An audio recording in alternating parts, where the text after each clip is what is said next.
धुळे शहरातील देवपूर परिसरातील गोंदूर रोड येथील शनी मंदिरात शनी जयंती आणि शनी अमावस्या निमित्त आज भक्तिमय वातावरणात भव्य महाप्रसादाचे आयोजन करण्यात आले होते।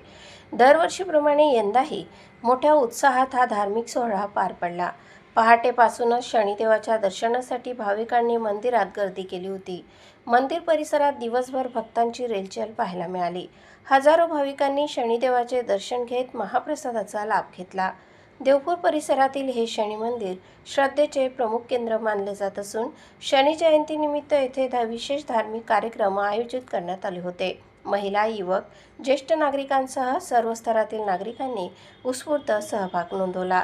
कार्यक्रम यशस्वी करण्यासाठी शंकर महाराज, जितेंद्र काकडे, प्रवीण माळे, भूषण बागुल, राज पाटील, अतुल गीते आदींनी विशेष परिश्रम घेतले।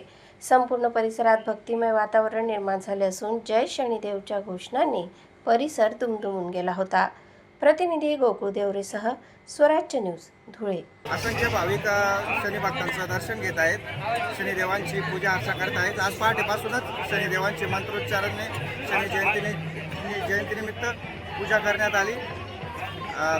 शनिदेवता हे न्यायदेवता आहे आणि अनेक भक्तांची साडेसाती असणाऱ्या शनी भक्तांना त्याच्यात त्या ठिकाणी त्रासातनं मुक्तता मिळते।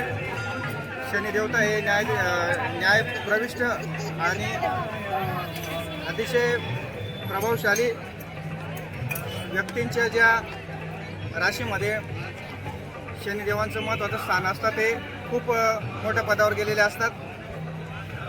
अशा शनी महाराजांच्या जयंतीनिमित्त मी सर्व नागरिकांना, बंधू भगिनींना हार्दिक शुभेच्छा देतो आणि आज सर्वांनी शनी जयंतीच्या निमित्त महाप्रसादाचा लाभ घ्यायचा